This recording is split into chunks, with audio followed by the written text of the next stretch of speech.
G'day guys, Dave Geary. Hi everyone, Daniel Hastings. Welcome to our October 2020 MMJ Illawarra property blog, and as usual, David, pretty keen to hear what your observations have been of late, particularly regarding pricing, I think. Yeah, very, very interesting, and over the last 4 months where COVID virus has been happening as well, they were talking about, they thought there's some negative things happening in the marketplace, which actually hasn't.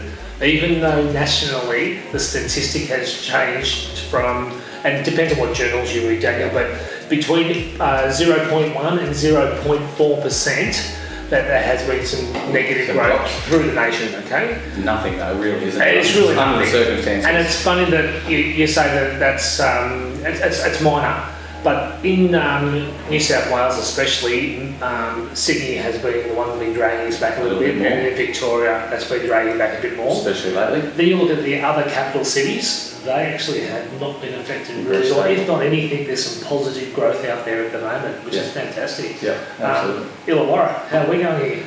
Well, the Illawarra, I mean, earlier stats were talking about maybe a slight drop of 1 to 2%, which was probably in line with what we saw in Sydney.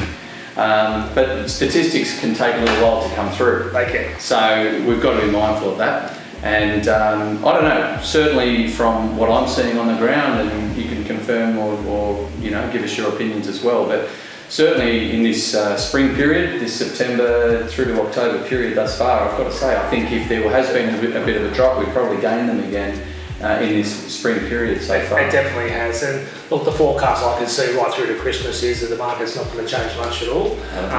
Should remain buoyant. The housing market is exceptional, I really do believe that. There's so many people. You had an open house recently.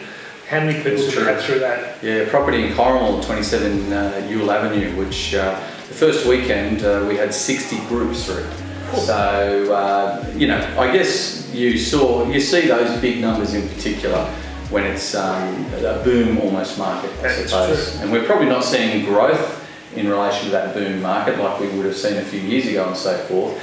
But certainly the activity levels are like that, at least as far as inquiry and inspections and so forth. So it's going to be interesting moving forward, particularly as we come out of the COVID stuff, we trust, in 2021.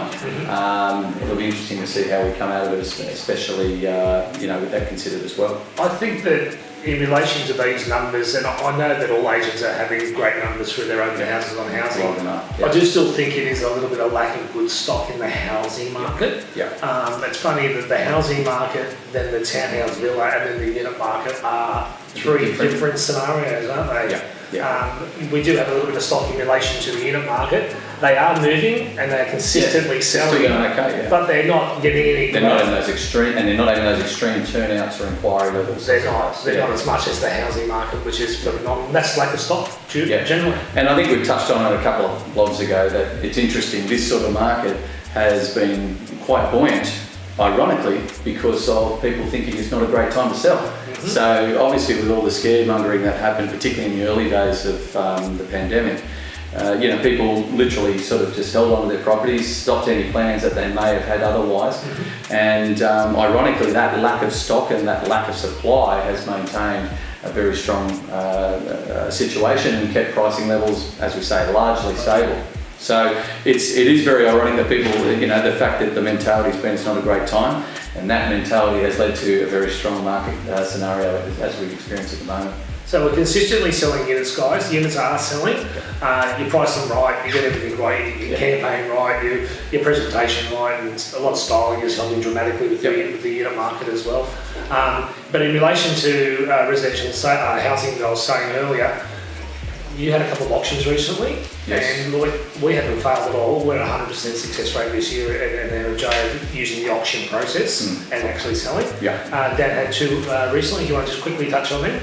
Yeah, and I mean, auctions are always a good litmus test of a market condition, aren't they? So, certainly, you know, one house we spoke about it before, I think it's Bimbadeen Avenue in West Wollongong. The first open house for that had 47 groups as well, so that was a big turnout when that happened. That all sold under the hammer and well over reserve at 775. Probably a more extreme result was the one we had at 191 Church Street. That was a house, a modest 2-bedroom house, but it had a very nice workshop at the back. And down on the southern part of Church Street, for those of you that are familiar with Wollongong itself. And we had guidance there of 830,000. A reserve that wasn't dramatically above that, certainly in the 800s. But as it turned out, we had a result that exceeded $1 million. It went to $1,026,000 under the hammer as well. So both of those had very strong registration numbers, and obviously bidding was particularly good as well. So one thing I'd like to point out, guys, is if you're going to go to an auction, and Dan's a great example of choosing the right property to go to auction. So the example of the one down the bottom of town, that was unique. That warehouse at the back, there's not many around. So very unique property, and there is always three things why you're auctioning a property. One, that's unique, and that's that headed. Two, you're going to have multiple buyers and high demand on it as well, and they're hard to price. So they're the three most important things you know about auctioning a property. So special and unique. We're not like other parts of Sydney, the inner west eastern suburbs or what have you, where maybe 70-80% of their properties are auctioned. It doesn't quite work down here as much, we think. So it's done on merit. Is I guess been the MJ philosophy on it. And that's all right. I think that's all right. All right. We look forward to seeing you in November. See you guys.